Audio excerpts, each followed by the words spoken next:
Well, what's up, guys? Welcome back to another episode of the Collision Live. Daniel here, and joined at the desk by the original Collision Live live stream to my new audio-only podcast available wherever you get your podcasts, Samuel David Camp. What is up? Very smooth, Daniel. I have to say that's a great shameless plug Yeah, 'cause I don't know. our brand new audio-only podcast. Is that the one that you can get wherever you subscribe to your podcasts, on Spotify Apple or iTunes? Podcast, Spotify, wherever you get them.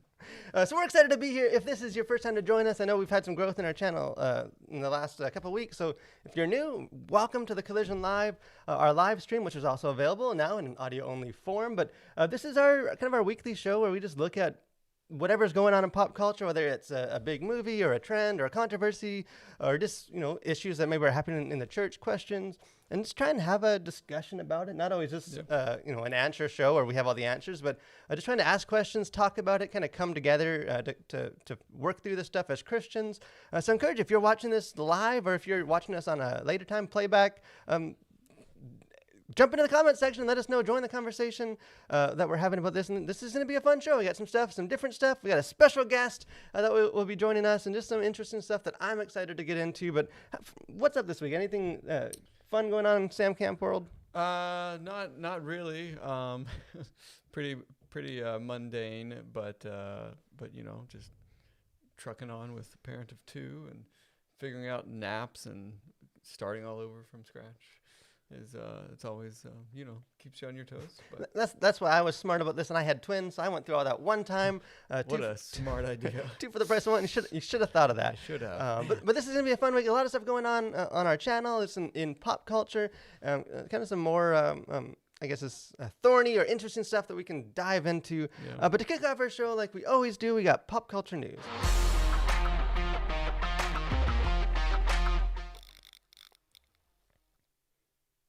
So several things that I was super excited about this week, or that stood out to me. The biggest one, the Obi-Wan Kenobi trailer for the upcoming Disney Plus Star Wars show, which is hitting the platform in the end of May. They just released the first trailer for this. Personally, I think this thing looks fantastic. I'm excited for this. It has definitely got me excited. Something that I know probably got Sam more excited than it got me excited. The Kardashians, the new Hulu show, just released its first trailer. And we can get into this more in a second. But I got a kick out of this. This is not keeping up with the Kardashians. This is a whole new show, very different it seems than what we had before. But even I watched the first minute of the trailer of this, and it's all how does it feel to be back? And we've been gone. We've been off so much time that we were just trying to figure out what to do with our lives. And I looked it up. The last episode of their previous show that was the very same aired less than a year ago. So I think that's on its own commentary on our culture. Apparently 9 months without keeping up with the Kardashians. It was too long. And maybe some sad news. Speaking of actors and famous people, actor William Hurt, who's being, I think maybe a lot of people know him. He's featured in some of the Marvel movies as like a kind of a minor role, but Oscar award-winning actor. He just died, 71 years old. I think he has a bit of a complicated legacy for some stuff, but definitely he's been in the news for his passing. Something that just released actually about an hour before we went live here on the live stream. Miss Marvel, kind of the next of the flood of new MCU Disney Plus shows, just released its trailer. A lot of interesting stuff about this, kind of aesthetically, but this, all the headlines are focusing on the fact that this is the first Muslim hero in the MCU, and even in the trailer, you see the character and her family in a mosque, and so that's definitely going to play an element in it. So that would be something that Christians can be prepared to kind of think through and navigate. Following up on last week's story about Disney. And we shared how the CEO kind of stood his ground and said he wasn't going to make public comments on political stuff and some of the bills going on in Florida, and how this is not his role. He represents a big company. Well, as in the category of things that are not at all unexpected, he's backtracked from that a little bit, and he's sort of apologizing to people and that he should have stood up more and trying to pull out some of their funding for their their properties in Florida.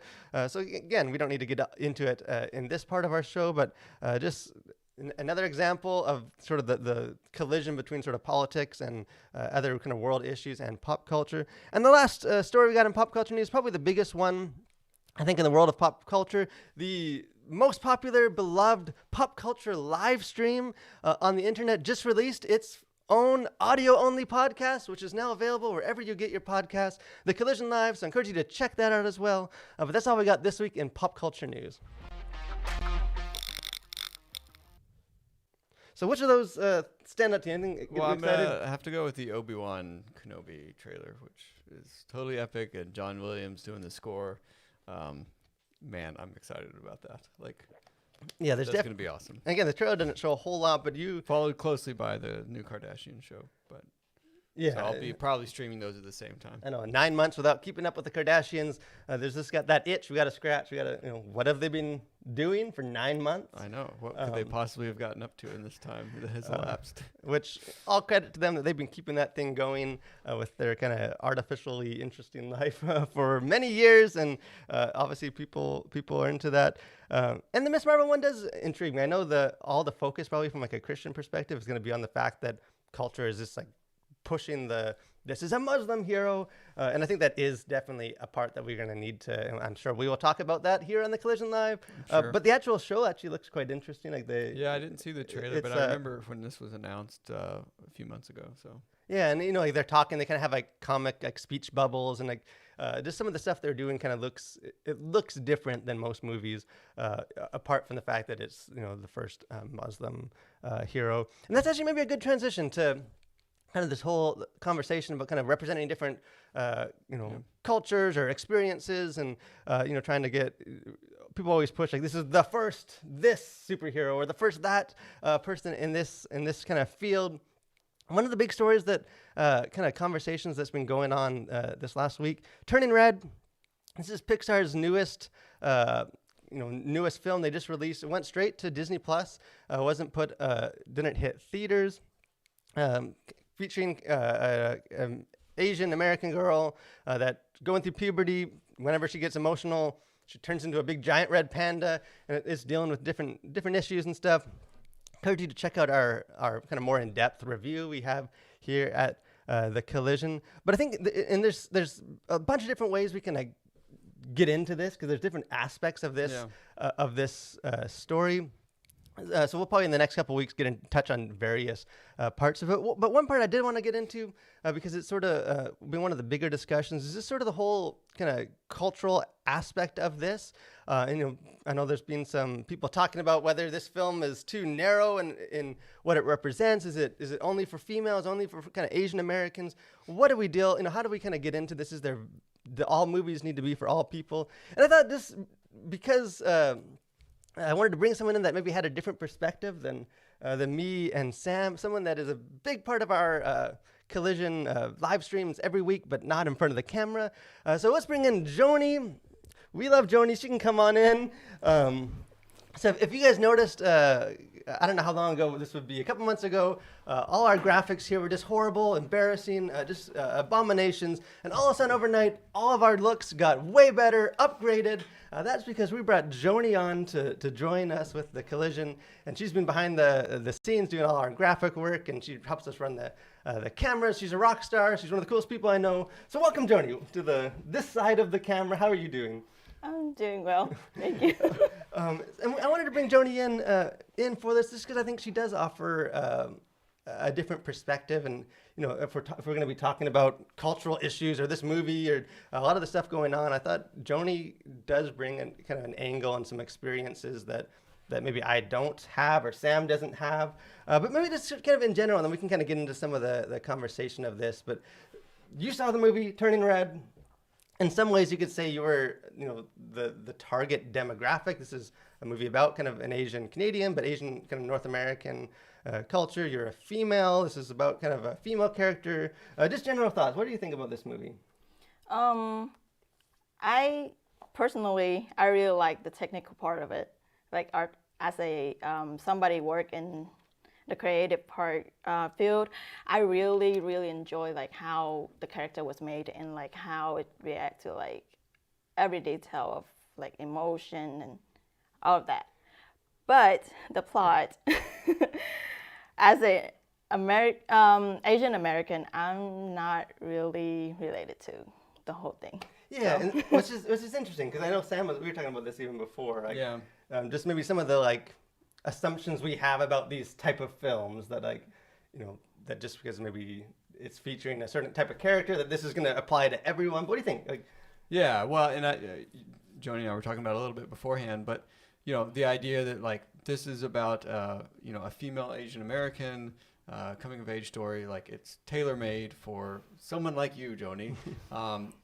That's sort of a very simplistic view of it, and so maybe you could tell us, what are some of the things that I think we can sort of simplistically think, well, why wouldn't you like this movie? Like, isn't it sort of made to target your demographic? So what about this maybe wasn't so much up your alley, so to speak? First off, I really appreciate that Asian American has like a movie that worldwide kind of. But then also on the other hand, it's really I can see that it's really stereotype of how Asian being seen by everyone else. So like in what way would you say it was stereotyped? Yeah, like the character in the movie, she's an American, an Asian American in school, straight A's, 100 points on everything. She good at math, she good at music, and are you everything suggesting else. that you don't relate to that part, the straight A's? Not my case. Not my case at all. I was struggling in school. So yes, that's how I'm not related to the character. But at the other hand, being the only child in the family, an Asian family, I can see like how the parents was really protective, and but then my story is a little bit different than the character because I'm Vietnamese, Southern Vietnamese, and I was raised in a Christian family. So my perspective is really different than original, than traditional. Yeah, and if you guys haven't seen the movie Turning Red, like that kind of very traditional religion, like they're praying and kind of honoring their ancestors, and like so some of that is like a very central part of like the story and also like part of the character's journey. But I think Joni's perspective is interesting because I think on one hand there's been some discussion in like the media and stuff about, hey, this movie is very narrowly focused to like either sort of that Asian American kind of culture or else like a female going through puberty, and if you don't fall into those categories, then like, this movie is exhausting, or and personally, like, I thought I could learn some stuff from it. Like I think there was universal themes and stuff, but kind of the other side of that is like, just because it's maybe, and it doesn't have to just be this movie, but like just because a movie is featuring like a character, from like, maybe a minority or a different kind of ethnic background or whatever it is, like, or just female and different things, like, doesn't necessarily mean that like this represents the entire spectrum of like this experience. And like, if you don't understand this sort of culture, like just watch this movie and you'll understand what everyone, like, clearly that's not the case. There's other factors that go into that. Like, but what is the, so it's something that is like a balance. Like what is maybe in either one of you guys, like the benefit, I guess, of these types of films? Like, cause these are the sort of films that right now, like Hollywood and the media love, is like, focusing on different cultures, like the Muslim hero coming up, and like, we love like the first one to represent this group, and lead a superhero movie. Like what are some like the benefits of that? Like, are there things, Joni, maybe like in this film that are beneficial, that like, hey, people can maybe understand some of the stuff that my own experience is based on like a movie like this? Like, Yes, I would say some kind of movie like this is like a spotlight for some people like us, like have a small population, a small population in American or like Canada. So it's like a spotlight for us.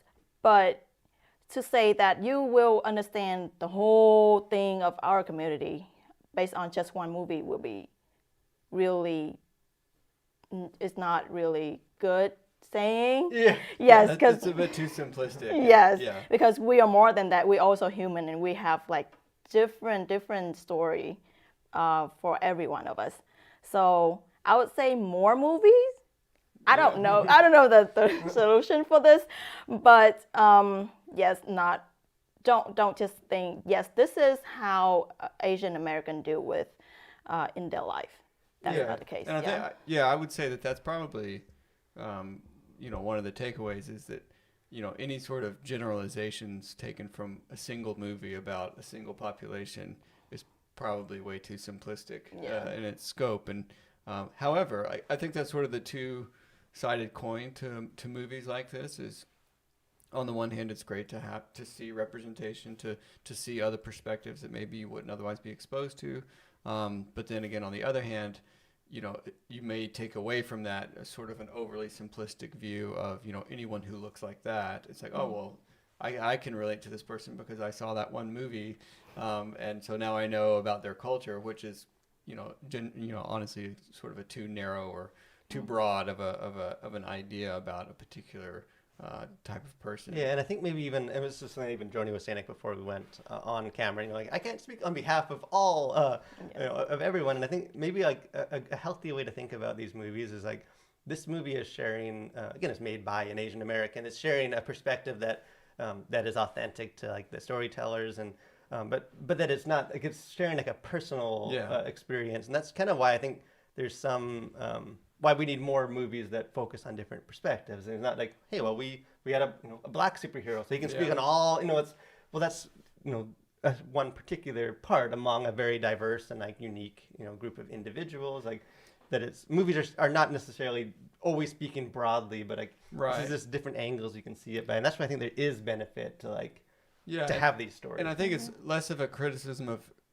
any particular movie, maybe more of just sort of the media mechanism that promotes these movies. Is, I feel like oftentimes they are sort of portrayed as like sort of this overly simplistic, like, wow, Asian American representation or Muslim American representation. And it's like, yes, that's true, but again, like, this is a story about, a person. And so ultimately, like, it comes down to like each individual story.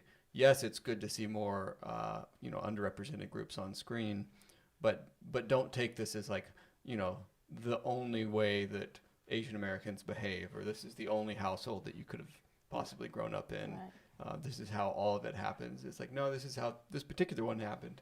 Maybe other people can relate to it, but maybe not. And so trying to keep that idea that it's more of a particular story, and don't take one movie and sort of paint with a broad brush and, sort of reaffirm certain stereotypes about certain people. Yeah, and some of us turned into big giant red pandas during puberty, but apparently that's not everyone's experience. No, apparently not. That's not. But any kind of fun thing that stood out to you as far as this movie, or the sort of your experience bringing to this kind of this whole conversation that jumped out to you watching this, or? I think yes. I would say Asian American, or like just a girl that go through like 13 years old girl. They don't just have favorite on boys, music. They have more than that. They have school, they have future, they have career path. They have to choose. Yeah, the story really just bigger than just what portrayed in the movie. Yeah. In some ways, it's even like, maybe that's a balance too, because like I know like puberty, being like attracted to some like handsome or attractive like band or something, like some of those feelings and stuff are natural for everyone, but like the experience is wider. Yeah. Like, in some ways, it's almost like a cliche of puberty, even though I think it dealt with stuff that is relatable to that. But I appreciate having Joni jump on the desk. I've been wanting to get Joni, and we have Steven back running the cameras. I wanted to get both the crew, introduce you to the people that are a big part of our Collision live streams and the Collision stuff we do. So unless she refuses, we'll probably get Joni back at some point to talk on various aspects. And she's an artist too, so she definitely has a lot to contribute to that. So thank you, Joni, for doing this, and we'll let her get back behind the camera, and jump on to someone else that we love to hear about or hear from here at the Collision Live. Our next segment of our show, we have Host Corner.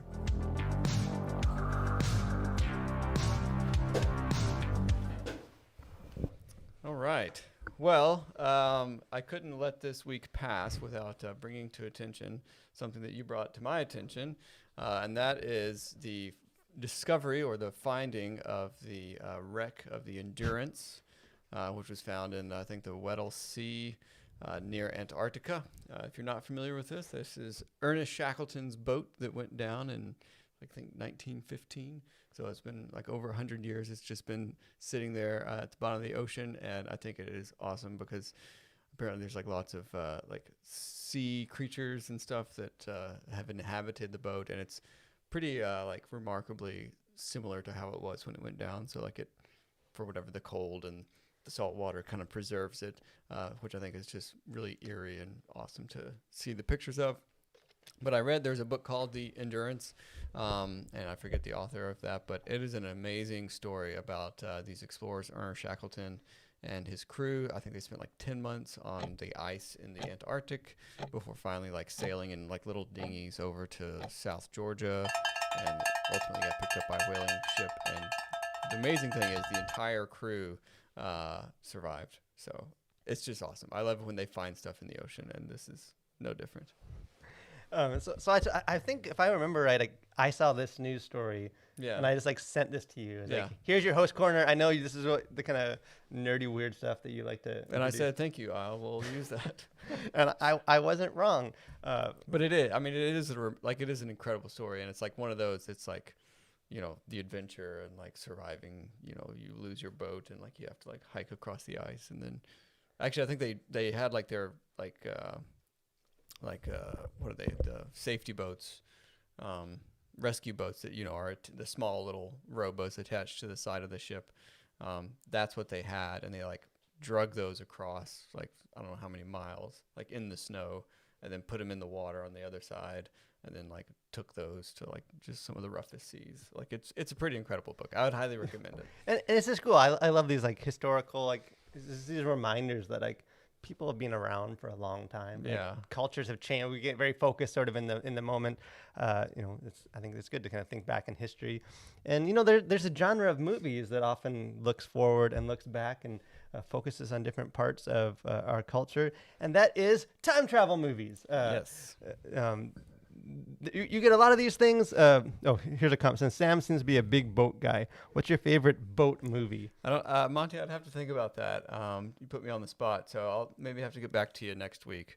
But I'm, you know, nothing is really popping in my head as far as what's the name of that? boats go.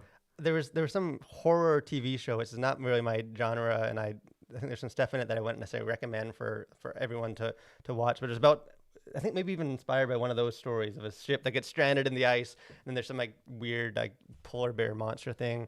So I don't know what that's called, but that's definitely up. That's definitely a boat movie or a boat show. Yeah. But speaking of other kind of shows, the time travel movies.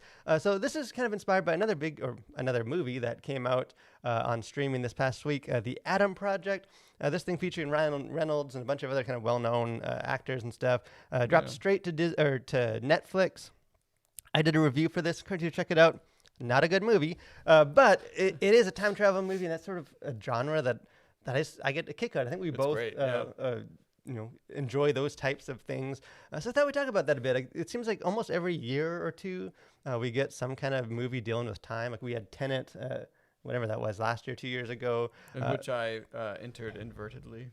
Which, if you've never seen our Tenet review, even if you don't want to watch some nice little Easter eggs in there. Watch the intro to that. That was one of the pinnacle achievements of the collision, how we did that. But the Tomorrow War featuring Chris Pratt just came out. Even like Avengers Endgame was all about kind of time travel. Terminator, obviously Back to the Future is a big one. X-Men, like the Days of Future Past, which is just a cool title, but going back and changing the future and stuff.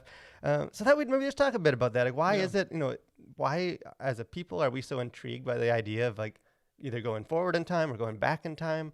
And then also like as Christians, is there any kind of value to these types of movies? Like what can you take away from this? What do you think? Like, why do we like these movies so much? Well, I think it's because it's such an interesting concept. And I think anyone who's alive, I think, has probably wanted to either travel to the future or travel to the past in some capacity, whether it's to, undo a mistake or, see what your future is going to be like, or, see how the world's going to end or whatever it is, or meet some historical figure. And so I think that it's just something that's always been I just think on people's minds for forever, really.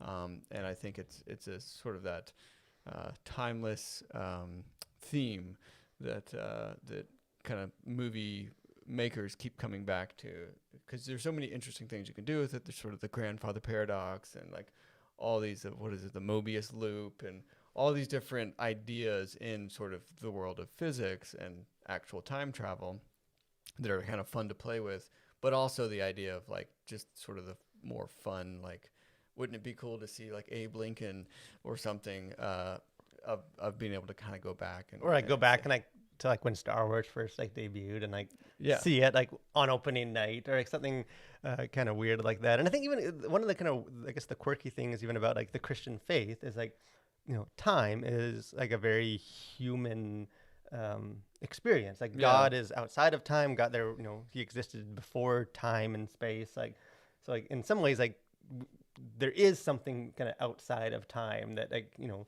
isn't bound. Like that is, you know, obviously like we as of now cannot transcend time until we go to heaven or whatever. But like, but it's not like a totally foreign idea that like we can break out of time and like see it in a more broad kind of eternal perspective. Yeah, well, and I think that's what's it's such a fundamental experience, being in time for humanity, and so I think that's why it's kind of fun to just mess around with it, and even in movies like what was it, Interstellar, you know, that's a big one about like time, even more in a more like scientific, like because you were not on this planet that was like moving way slower and all these other things. So I just think there's a lot of just interesting things that you can do when you kind of start to mess with time, and I think sort of apart from the more like physical aspects of it, I think it's also sort of the more moral questions as well, as sort of you can go back and can you change events, can you do the right thing, can you do the wrong thing, but then also just, you know, you should not be, and I think you mentioned this in your review, that of the Adam Project is one, I think, tendency of humanity is to either obsess over the past, only live in the now, or obsess over the future. And I think any of those sort of modes of operating can be dangerous. Yeah, and it's very, like, again, another kind of interesting is like the Christian religion is like, it is very much a religion that like speaks to all three of those things. Like you know, Christianity was born kind of on the basis of like a historical event with the crucifixion, the resurrection. You know, we can like pin like the year when this thing in the past happened. Yeah, and that's a very central part. You know, it's the central part of the Christian faith. But it's also like a forward-looking religion where it's, you know, we know that this isn't all there is. That there's, you know, ultimately we're looking ahead to like the new heaven, the new earth, like the return of Jesus. Like, so we're kind of looking back to the cross. We're looking ahead to like heaven and eternity. But yet we're commissioned and like called to live in the now. Of, right. You know, this is where, you know, we can't just you know, sit around on like a, you know, in the grass somewhere and just wait for Jesus to come back. Like we're called to live, and like, you know, and just because what Jesus did in the church, the first early church, like we can't just live in the past either. Like we're called. So I think time travel movies are interesting. That's kind of one of my theories about like this the whole genre is like, although it's a genre about like going into the future, going to the past, like that they're all like kind of fundamentally about like now. Like it's a commentary on like, let's go back and see what led us to this point, or else it's like a kind of prophetic thing of like, if we stay on this same path, we go into the future and see where that led. Like it's kind of in both cases, it's like kind of a commentary on like where we are now and like how we should be acting. Yeah, very much so. And I think, again, like scripture talks a lot about like, you know, remembering the past and being sort of rooted in, you know, what's gone before and not forgetting, you know, what God has done for you, but also it's full of prophecies. And I think that's why you need to have this balance of all three sort of aspects of time, because I think if you just forget your past, forget the history, then it's easy to sort of repeat it, right? And then if you're only focused in the future, then, you know, you're not, you know, sort of meeting your obligations and living the way Christ wants you to live now. And so I think it is interesting that probably a lot of these movies are, although they're about the past and about the future, it kind of ultimately comes back to like, how does that influence, you know, what you're doing today and sort of the whatever the problem that they're trying to solve. It is always happening like now. Like we have to do this thing so that now is better or whatever. Yeah, and one of the I threw this verse into my review of the Adam Project, but relevant one of Ecclesiastes 3:1, where it says, "There's a time for everything and a season for every activity under the heavens." I think if you read that whole chapter, it's a time for living, time for death, time to build up, time to tear down. Like this kind of biblical wisdom that there is that kind of the timing of God matters, and it's not about trying to do things out of time, but even just going back and trying to change our past, that actually some of those experiences are part of our story and part of what God's doing. So I think a lot of time travel movies. I think the Adam Project wasn't necessarily a super profound movie, but I think it is a kind of a fun genre, just on a spectacle and kind of geeky pop culture level. But I think it does raise questions, or at least deal with stuff that as Christians are relevant to our faith, and kind of understanding just the importance of sort of putting all three, past, present, and future in their proper place as part of God's design. But let us know if you guys have a favorite time travel movie. If you're kind of into that genre, let us know what your favorite ones are, kind of why you enjoy that, and maybe what your if you go back in time, what your thing would be. Obviously, I would go back and have some coffee with Mr. J.R.R. Tolkien, but there's a lot of events in the past that would be cool to go back to, or meet my great grandfather. A bunch of cool stuff that we could do. So let us know on that. But this week at the Collision, like I said, a lot of stuff going on here at the Collision. I encourage you to check out our website, thecollision.org. We got several new articles. Just released one kind of about artists. If you kind of feel like God's gifted you creatively, I just wrote an article about kind of how the church, we need to commission and raise up artists and send them into the culture, and not just sort of hoard them behind the church walls and only use them in our church services, but they can actually have a kind of a missional calling outside of the church. So encourage you to check that out.